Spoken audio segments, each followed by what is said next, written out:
ॐ श्रीराम राम रामेति रमे रामे मनोरमे सहस्रनाम तत्तुल्यं रामनाम वरानने।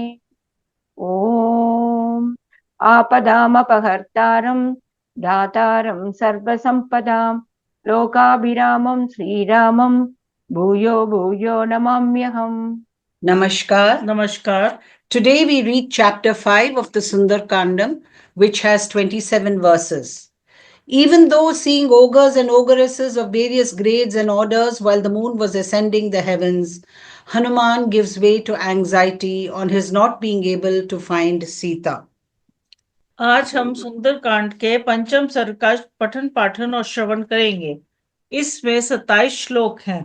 हनुमान जी का रावण के अंतपुर में घर घर में सीता को ढूंढना और उन्हें ना देखकर दुखी होना।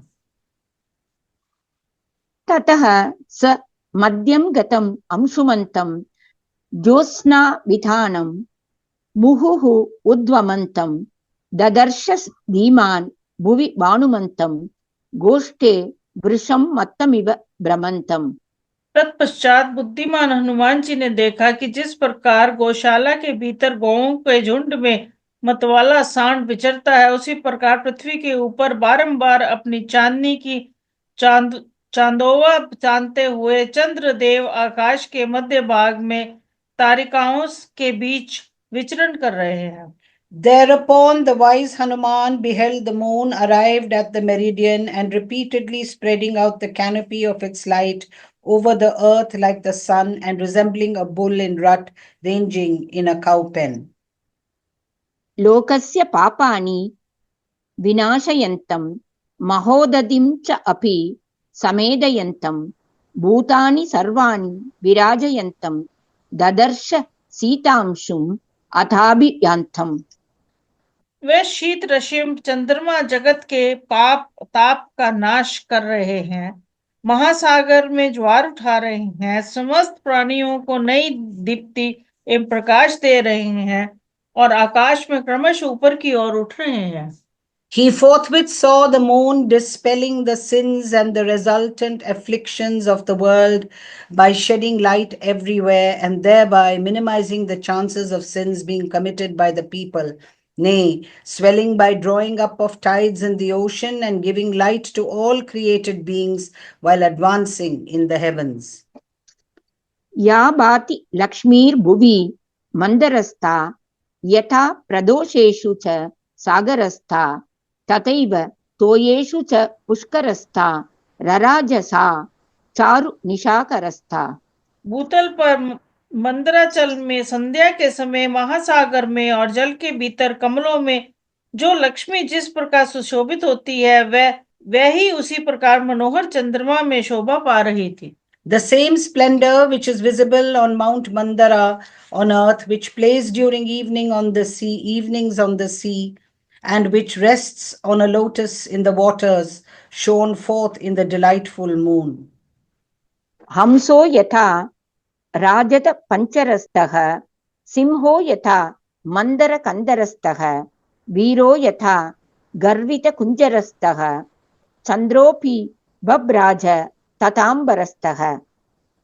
जैसे चांदनी के पिंजरे में हंस, मंदराचल की कंदरा में सिंह तथा मदमद हाथी की पीठ पर 20 पुरुष शोभा पाते हैं, उसी प्रकार आकाश में चंद्रदेव सुशोभित हो रहे थे। The moon shone forth in the heavens much in the same way as a swan displays its charm in a silvery cage, as a lion in a cave of Mount Mandara, and as a hero mounted on a proud elephant. तितः ककुद्मानिव तीक्ष्ण शृंगो महाचलः श्वेत इवोर्ध्व शृंगः हस्तीव जाम्बूनद बद्ध शृंगो विभाति चंद्रः परिपूर्ण शृंगः। जैसे तीखे सींग वाला बैल खड़ा हो, जैसे ऊपर को उठे शिखर वाला महान पर्वत श्वेत हिमालय शोभा पाता हो, और जैसे स्वर्ण जटित दांतों से युक्त गजराज सुशोभित होता हो, उसी प्रकार हरिणा के श्रृंगार रूपी चिन्ह से युक्त परिपूर्ण चंद्रमा छवि पा रहे थे। The full moon, with its horn-like spot fully developed, looked exceptionally charming, like a bull with pointed horns, like the great white mountain Himalaya, so called because of its remaining clothed with snow, with its lofty peaks, and like an elephant with gold-plated tusks. विनष्ट शीताम्बु तुषार पंखो महाग्र ग्राह विनष्ट पंकः प्रकाश लक्ष्म्याश्रय निर्मलांको रराज चंद्रो भगवान शशांकः, जिनका शीतल जल और हिमालय रूपी पंख के संसर्ग का दोष नष्ट हो गया है, अर्थात जो इनके संसर्ग में बहुत दूर है, सूर्य किरणों को ग्रहण करने के कारण जिन्होंने अपने अंधकार रूपी पंखों को भी नष्ट कर दिया है, तथा प्रकाश रूप लक्ष्मी का आश्रय स्थान होने के कारण जिनकी कालिमा भी निर्मल प्रतीत होती है, वह भगवान शशालंचन चंद्रदेव आकाश में प्रकाशित हो रहे थे। The glorious moon, bearing the earth's shadow in the form of a hair-like figure in the bosom of its orb, whose stain in the form of cold water and frost, which are supposed to have their origin in the moon, the storehouse of cold, had been washed away due to proximity to the equator. Nay, by whom slain in the form of darkness had been wiped away through the reflection of the rays of the sun, the big star, and whose spot had turned resplendent through the wealth of its effulgence, shone brightly. तिलातलं प्राप्य यथा मृगेन्द्रो महारणं प्राप्य यथा गजेन्द्रः राज्यं समासाद्य यथा नरेन्द्रः तथा प्रकाशो विरराजचंद्रः।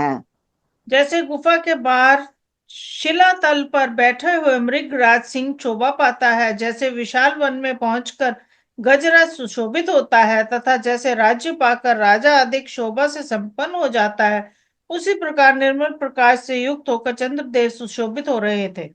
The radiant moon looked exceptionally splendid in the same way as the king of beasts on ascending the level surface of a rock, as a lordly elephant on penetrating deep into a large forest, and a ruler of men on duly reaching his own kingdom. प्रकाश चंद्रोदय नष्ट दोषः प्रवृद्ध रक्षः पिशिताश दोषः रामाभिरामे रिथि चित्त दोषः स्वर्ग प्रकाशो भगवान प्रदोषः। प्रकाश युक्त चंद्रमा के उदय से जिसका अंधकार रूपी दोष दूर हो गया है, जिसमें राक्षसों के जीव हिंसा और मांस भक्षण रूपी दोष बढ़ गए हैं, तथा रमणियों के रमन विषय के चित्त दोष प्रणय कलह निवृत्त हो गए हैं, वह पूजनीय प्रदोष काल स्वर्ग सदृश सुख का प्रकाश करने लगा।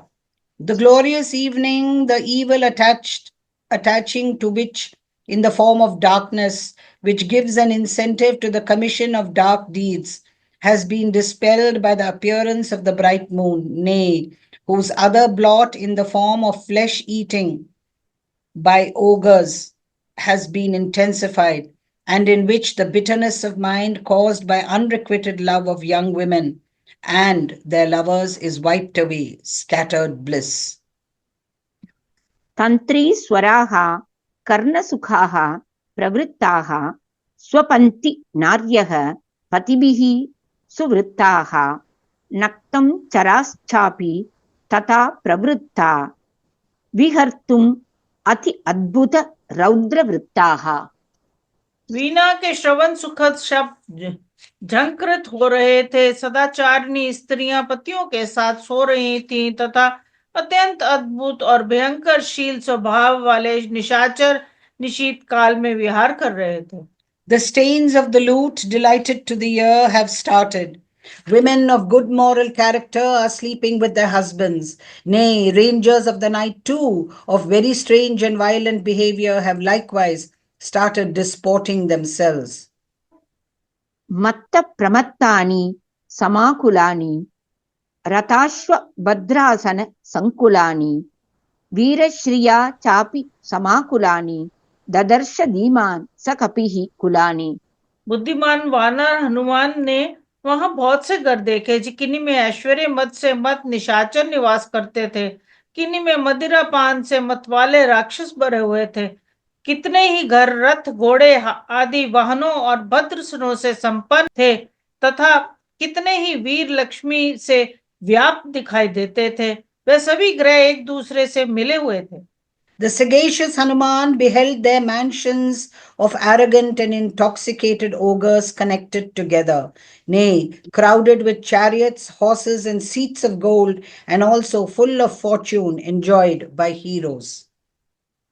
परस्परं च अधिकम् आक्षिपन्ति भुजांश्च पीनान् अधिविक्षिपन्ति मत्तप्रलापान् अधिविक्षिपन्ति मत्तानि च अन्योन्यम् अधिक्षिपन्ति। राक्षस लोग आपस में एक दूसरे पर अधिक आक्षेप करते थे, अपनी मोटी मोटी भुजाओं को भी हिलाते और चलाते थे, मतवालों की सी बहकी बहकी बातें करते थे और मदिरा से उन्मत्त होकर परस्पर कटु वचन बोलते थे। The proud ogres rallied at one another in profusion and even threw about their stout arms too, in a bellicose spirit, uttered wild and incoherent words, and insulted one another. रक्षांसि भक्षांसि च विक्षिपन्ति गात्राणि कान्तासु च विक्षिपन्ति रूपाणि चित्राणि च विक्षिपन्ति दृढ़ानि चापानि च विक्षिपन्ति। इतना ही नहीं, वे मतवाले राक्षस अपनी छाती भी पीटते थे, अपने हाथ आदि अंगों को अपनी प्यारी पत्नियों पर रख देते थे, सुंदर रूप वाले चित्रों का निर्माण करते थे और अपने सुदृढ़ धनुषों को कनक तक खींचा करते थे, सुदृढ़ धनुष को कान तक खींचा करते थे। Nay, the ogres smote their breasts as a form of exercise and lovingly placed their hands and other limbs on the persons of their beloved ones. They also put on various garbs to please their wives and drew their strong bows by way of practice. ददर्श कान्ताश्च समालभन्ति तथा परास्त्र पुनः स्वपन्त्यः सुरूप वक्त्राश्च तथा हसन्त्यः क्रुद्धाः पराश्चापि विनिश्वसन्त्यः। हनुमान जी ने ये भी देखा कि नायिकाएं अपने अंगों में चंदन आदि का अनुलेपन करती हैं, दूसरी वहीं सोती हैं, तीसरी सुंदर रूप और मनोहर मुख वाली ललनाएं हंसती हैं तथा अन्य बीनताएं प्रणय कला से कुपित हो लंबी सांसें खींच रही हैं। Hanuman further observed that lovely women were applying sandal paste on their bodies, while others in those mansions were lying asleep. Some with a lovely exterior and countenance were laughing, whereas still others who had been angered through love were hissing like an angry serpent. महागजैश्चापि तथा नदद्भिः सुपूजितैश्चापि तथा सुसद्भिः रराज वीरैश्च विनिश्वसद्भिः हृदा भुजं गैरिव निश्वसद्भिः। चिंगारते हुए महान गजराज, अत्यंत सम्मानित श्रेष्ठ सभासदों तथा लंबी सांसें छोड़ने वाले वीरों के कारण वे लंकापुरी फुफकारते हुए सांपों से युक्त सरोवरों के समान शोभा पा रही थी। Nay, with its trumpeting huge elephants and likewise with its highly virtuous souls like Vibhishana's, greatly adorned as well as with its hissing heroes, the city of Lanka looked charming like lakes infested inter alia with hissing serpents. बुद्धि प्रदानान् रुचिराभिधानान् संश्रद्धदानान् जगतः प्रदानान् नानाविधानान् रुचिराभिधानान् ददर्श तस्यां Puri यातुधानान्।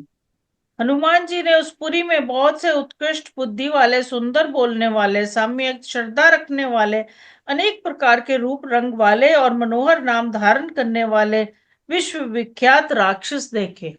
Hanuman beheld in that city Yatudhanas, who were predominantly intellectual, who were sweet of expression, fully devout, and preeminent in the world, nay, who were dressed in various garbs and were called by charming names.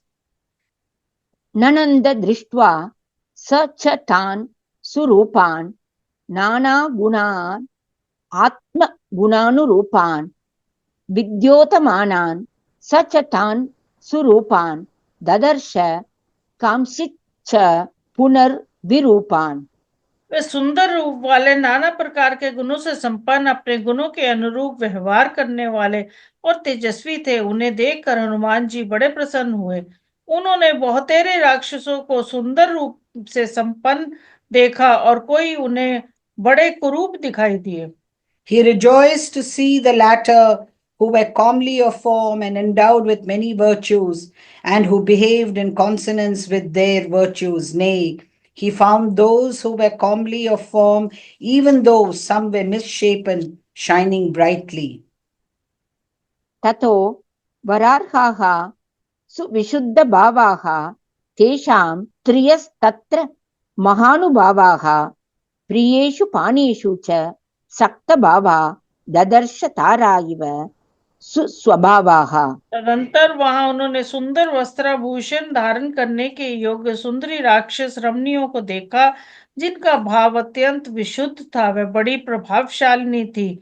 उनका मन प्रियतम में तथा मधुपान में असक्त था। वह तारिकाओं की भांति कांतिमती और सुंदर स्वभाव वाली थी। He then saw their women folk who were deserving of excellent attire and ornaments, were exceedingly pure hearted and dignified, whose mind was enamored of their beloved ones as well as of beverages, who shone like stars and were of excellent disposition. त्रियो ज्वलन्तीस्त्रपयोपगूढा निशीतकाले रमणोपगूढाः ददर्श काश्चित् प्रमदोपगूढा यथा विहंगा विहगोपगूढाः। हनुमान जी की दृष्टि कुछ ऐसी स्त्रियों पर आई जो अपने रूप सौंदर्य से प्रकाशित हो रही थी। वह बड़ी लजीली थी और आधी रात के समय अपने प्रियतम के आलिंगन पाश में इस प्रकार बंधी हुई थी जैसे पक्षी के द्वारा आलिंगित होती हैं। वह सब के सब आनंद में मगन थी। He further beheld some women who shone brightly with their wealth of beauty and character and were adorned with bashfulness, who were embraced at the dead of night by their husbands like female birds by their mates and were filled with excessive joy. अन्याः पुनर्हर्म्य तलोपविष्टाः तत्र प्रियांकेषु सुखोपविष्टाः भर्तुः परा धर्मपरा निविष्टा ददर्श धीमान मदनोपविष्टाः। दूसरी बहुत सी स्त्रियां महलों की छतों पर बैठी थी। वह पति की सेवा में तत्पर रहने वाली धर्म परायण विवाहिता और काम भाव से भावित थी। हनुमान जी ने उन सब को अपने प्रियतम के अंग में सुखपूर्वक बैठी देखा। The wise Hanuman saw still other women who were highly esteemed in the eyes of their husbands, were devoted to their duty towards their husbands, and had been lawfully married to them, and were possessed by love, perched on the roof of their mansions, and seated most comfortably in the lap of their beloved ones. आप्रावृताः काञ्चन राजितवर्णाः काश्चित् परार्घ्याः तपनीयवर्णाः पुनश्च काश्चित् शलाक्ष्मवर्णाः कान्तप्रहीना रुचिरांगवर्णाः। कितनी ही कामनियां स्वर्ण रेखा के समान कांतिमती दिखाई देती थी। उन्होंने अपनी ओढ़नी उतार दी थी। कितनी ही उत्तम वनिताएं तपाए हुए स्वर्ण के समान रंग वाली थी तथा कितनी ही पति वियोगिनी बालाएं चंद्रमा के समान श्वेत वर्ण को दिखाई देती थी। उनकी अंग कांति बड़ी ही सुंदर थी। Again, there were some women possessing the hue of a golden streak and shorn of their outer garments, where some other highly excellent women possessed the hue of refined gold. Some more who had been disunited from their husbands were pale as the moon, though possessed of a lovely complexion. ततः प्रियान् प्राप्य मनोभिरामान् सुप्रीतयुक्ताः सुमनोभिरामाः गृहेषु हृष्टाः परमाभिरामा हरिप्रवीरः स ददर्श रामाः। तदंतर वानरों के प्रमुख वीर हनुमान जी ने विभिन्न ग्रहों में ऐसी परम सुंदरी रमणियों का अवलोकन किया जो मनोभिराम प्रियतम का संयोग पाकर अत्यंत प्रसन्न हो रही थी। फूलों के हार से विभूषित होने के कारण उनकी रमणीयता और भी बढ़ गई थी और वह सब की सब हर्ष से उत्फुल्ल दिखाई देती थी। The said Hanuman, the foremost hero among the monkeys, then saw most charming young women happy in their homes and filled with delight, great delight to meet their beloved ones, who were highly pleasing to their mind and lovely with flowers on their person. चंद्र प्रकाशाश्च हि वक्त्रमाला वक्राः सुपक्ष्माश्च सुनेत्रमालाः विभूषणानां च ददर्शमालाः शतहृदानामिव चारुमालाः। उन्होंने चंद्रमा के समान प्रकाशमान मुखों की पंक्तियां, सुंदर पलकों वाले तिरछे नेत्र की पंक्तियां और चमचमाती हुई विदुल्लेखाओं के समान आभूषणों की भी मनोहर पंक्तियां देखी।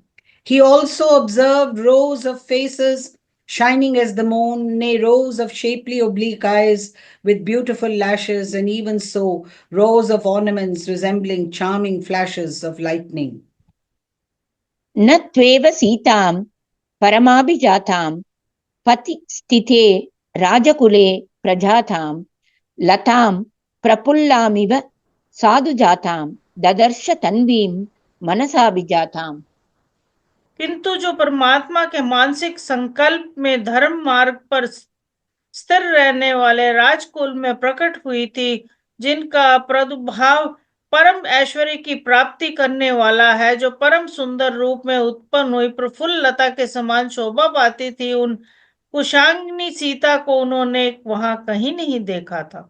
He, however, did not find anywhere the frail Sita, sprung from the mind of the Creator and supremely high born, descended as she was in a royal house, the house of the Nimi, fixed on the path of virtue and resembling a lovely climber in full blossom. सनातने वर्त्मनि सन्निविष्टां रामेक्षणीं तां मदनाभिविष्टां भर्तुर्मनः श्रीमदनुप्रविष्टां स्त्रीभ्यः पराभ्यश्च सदा विशिष्टाम् उष्णार्दितां सानुश्रुता श्रकण्ठीं पुरा वरार्होत्तम निष्कण्ठीं सुजात पक्ष्माभिरक्तकण्ठीं वने प्रनृत्तामिव नीलकण्ठीम् अव्यक्तरेखामिव चन्द्रलेखां पांसु प्रदिग्धामिव हेमरेखां क्षतप्ररूढामिव वर्णरेखां वायुप्रबुग्नामिव मेघरेखाम् सीताम् अपश्यन् मनुजेश्वरस्य रामस्य पत्नीं वदतां वरस्य बभूव दुःखोपहत हतश्चिरस्य प्लवंगमो मंद इवाचिरस्य। जो सदा सनातन मार्ग पर स्थित रहने वाले श्री राम पर ही दृष्टि रखने वाली, श्री राम विषय के काम या प्रेम से परिपूर्ण अपने पति के तेजस्वी मन में बसी हुई तथा दूसरी सभी स्त्रियों से सदा ही श्रेष्ठ थी, जिन्हें विरह जनित ताप सदा पीड़ा देता रहता था, जिनके नेत्रों से निरंतर आंसुओं की झड़ी लगी रहती थी और कंठ उनके आंसुओं से गदगद रहता था। पहले संयोग काल में जिनका कंठ श्रेष्ठ एवं बहुमूल्य निष्क पदक से विभूषित रहा करता था, जिनकी पलकें बहुत ही सुंदर थी और कंठ स्वर अत्यंत मधुर था, तथा जो वन में नृत्य करने वाली मयूरी के समान मनोहर लगती थी, जो मेघ आदि से आच्छादित होने के कारण अव्यक्त रेखा वाली चंद्रलेखा के समान दिखाई देती थी, धूली दूसर स्वर्ण रेखा सी प्रतीत होती थी, वान के आघात से उत्पन्न हुई रेखा चिन्ह सी जान पड़ती थी तथा वायु के द्वारा उड़ाई जाती हुई बादलों की रेखा सी दृष्टिगोचर होती थी। वक्ताओं में श्रेष्ठ नरेश्वर श्री रामचंद्र जी की पत्नी उन सीता जी को बहुत देर तक ढूंढने पर भी जब हनुमान जी ने ना देख सके, तब वह तत्क्षण अत्यंत दुखी और शिथिल हो गए। Hanuman at once turned languid, as it were, afflicted as he was with sorrow, on not finding, even after striving for a long time, the celebrated Sita, the consort of Sri Rama, a ruler of men. the best of speakers. Sita, who was firmly established in the eternal path of devotion to her husband, who had her eyes fixed on Sri Rama alone, who was possessed of love for Sri Rama, who had penetrated deep into the dignified mind of her spouse and was ever exalted above all other women, who was tormented with anguish born of separation from her consort, whose throat was choked with tears incessantly flowing from her eyes, whose neck was thereupon adorned with an excellent gold ornament worthy of the foremost, who was distinguished by beautiful eyelashes, who had a charming throat, and when united with her spouse resembled a peahen merrily dancing in the forest, who, in her soiled clothes and unclean person in her captivity, shone like the crescent with its outline blurred due to its being screened by a cloud or a streak of gold soiled with dust, was prominent like a scar left by a wound, serving as a reminder of the injury sustained by Sri Rama in the shape of her abduction, and who, while being carried to Lanka, shone like the streak of a cloud swept by the wind. इत्याशे Shrimad रामायणे वाल्मीकीये आदिकाव्ये सुंदरकांडे पंचमः सर्गः। इस प्रकार श्री वाल्मीकि निर्मित रामायण आदि काव्य के सुंदर कांड में पंचवां सर्ग पूरा हुआ। Thus ends Canto 5 in the Sundarakandam of the glorious Ramayana of Valmiki, the work of a rishi and the oldest epic. Om Shri Rama Rama Rameti Rame Rame Manorame Sahasranama Tattulyam Rama Nama Varanane. Om Apadam Apahartaram Dataram Sarvasampadam Lokabhiramam Shri Ramam Bhuyo Bhuyo Namamyaham. Dhanyavad. धन्यवाद।